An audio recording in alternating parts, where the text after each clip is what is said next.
샬롬, 좋은 아침입니다. 오늘 말씀은 느헤미야 6장 1절부터 14절까지입니다. 제가 말씀을 읽겠습니다. 산발락과 도비아와 아라비아 사람 게셈과 그 나머지 우리의 원수들이 내가 성벽을 건축하여 허물어진 틈을 남기지 아니하였다 함을 들었는데 그때는 내가 아직 성문에 문짝을 달지 못한 때였더라. 산발락과 게셈이 내게 사람을 보내어 이르기를 오라 우리가 오노 평지 한촌에서 서로 만나자 하니 실상은 나를 해하고자 함이었더라. 내가 곧 그들에게 사자들을 보내어 이르기를 내가 이제 큰 역사를 하니 내려가지 못하겠노라. 어찌하여 역사를 중지하게 하고 너희에게로 내려가겠느냐 하매 그들이 4번이나 이같이 내게 사람을 보내되 나는 꼭 같이 대답하였더니 산발랏이 5번째는 그 종자의 손에 봉하지 않은 편지를 들려 내게 보냈는데 그 글에 이르기를 이방 중에도 소문이 있고 가스무도 말하기를 너와 유다 사람들이 모반하려 하여 성벽을 건축한다 하나니 네가 그 말과 같이 왕이 되려 하는도다. 또 네가 선지자를 세워 예루살렘에서 너를 들어 선전하기를 유다의 왕이 있다 하게 하였으니 지금 이 말이 왕에게 들릴지라. 그런즉 너는 이제 오라 함께 의논하자 하였기로 내가 사람을 보내어 그에게 이르기를 네가 말한 바 이런 일은 없는 일이요 너의 마음에서 지어낸 것이라 하였더니 이는 그들이 다 우리를 두렵게 하고자 하여 말하기를 그들의 손이 피곤하여 역사를 중지하고 이루지 못하리라 함이라. 이제 내 손을 힘있게 하옵소서 하였노라.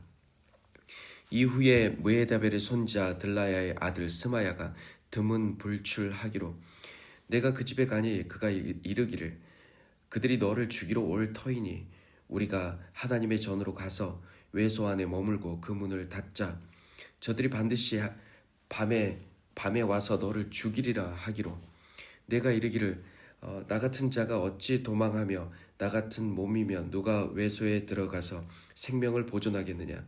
나는 들어가지 않겠노라 하고 깨달은즉 그는 하나님께서 보내신 바가 아니라 도비아와 산발랏에게 뇌물을 받고 내게 이런 예언을 함이라. 그들이 뇌물을 준 까닭은 나를 두렵게 하고 이렇게 함으로 범죄하게 하고 악한 말을 지어 나를 비방하려 함이었더라. 내 하나님이여 도비아와 산발락과 여선지 노야다와 그 남은 선지자들 곧 나를 두렵게 하고자 한 자들의 소행을 기억하옵소서 하였노라. 아멘. 산발락과 도비아와 아라비아 사람 게셈 그리고 원수들이 최후의 분노를 폭발시킵니다. 왜냐하면 허물어진 틈을 다 메꾸었기 때문입니다. 이 허물어진 틈은 눈으로 보기에는 성벽의 허물어진 틈이었지만 영적으로는 백성의 밭과 포도원을 저당잡고 이자를 취한 사건이었습니다. 하지만 느헤미야와 귀족들과 민장들은 말씀 앞에 나아감으로 이 일을 다시 바로 잡았습니다. 즉 성벽의 허물어진 틈을 모두 메꾸어 남기지 않은 것입니다. 백성들을 헤아려 했던 대적들은 이제 전략을 바꾸어 머리인 느헤미야를 직접 공격하기로 공모합니다. 그들은 줄기차게 오노 평지에서 서로 만나자 제안합니다. 오노 평지는 예루살렘과 사마리아의 중간 지점으로서 겉으로는 평화 회담으로 손을 내민 것 같지만 느헤미야는 이미 그들의 모략을 알고 있었습니다. 내려가지 못하겠노라 말을 해도 그들은 듣지 않습니다. 계속해서 만나자 그리고 못 가겠다가 수차례 반복됩니다. 그리고 이제 대적의 우두머리 산발랏이 거짓 편지와 뇌물로 느헤미야에게 겁을 주려 합니다.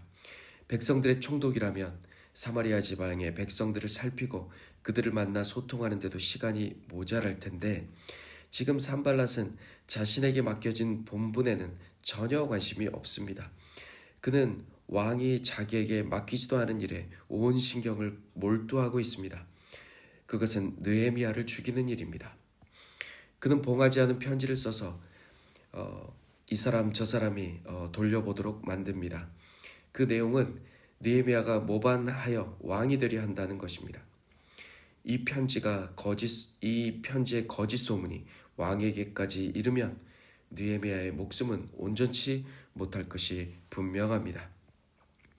가짜 뉴스를 만들어 나를 위험에 빠뜨리려고 하는 사람들을 보면 우린 억울해하거나 그것을 해명하는 일에 마음을 빼앗기기 쉽습니다.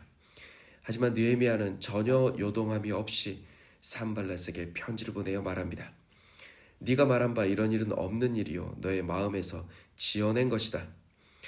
여기서 쓰인 마음에서 지어내다 로 쓰인 히브리어 바다는 스스로 왕이 되고자 했던 여로보암이 자기가 만든 금송아지에 백성들로 절하게 하며 자기 마음대로 날짜를 정해 하나님의 절기를 만들었을 때 사용되었습니다. 즉 자기 마음대로 거짓으로 절기를 만든 여로보암처럼 지금 산발랏은 자기 마음대로 거짓으로 편지를 쓰고 있는 것입니다. 하지만 느헤미야는 이러한 외부의 적의 침입을 완전히 차단하는 데 성공합니다. 하지만 이어서 내부의 적이 일어납니다.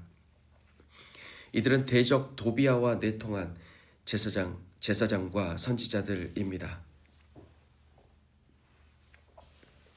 먼저 무헤다벨의 손자 들라야의 아들 제사장 스마야가 두문불출합니다.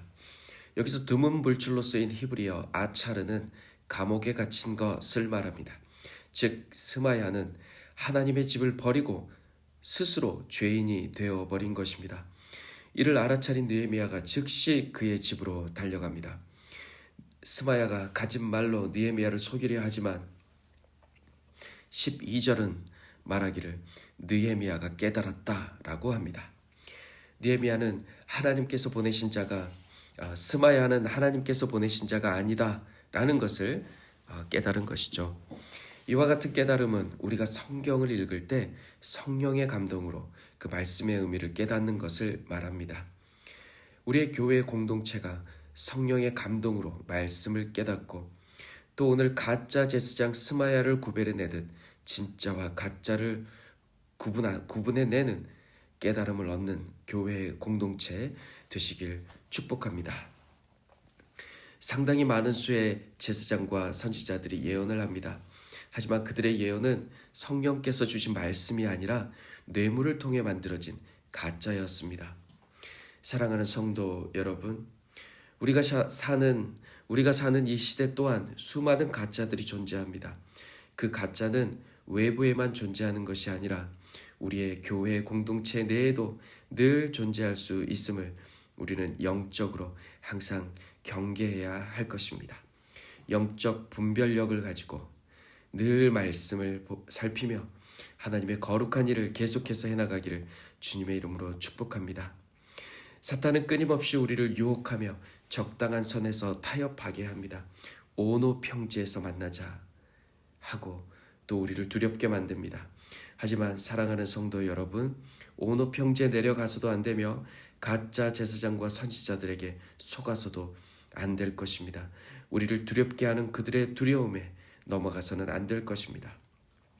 하나님이 주시는 마음은 그러한 두려워하는 마음이 아니라 오직 능력과 사랑과 절제하는 마음입니다.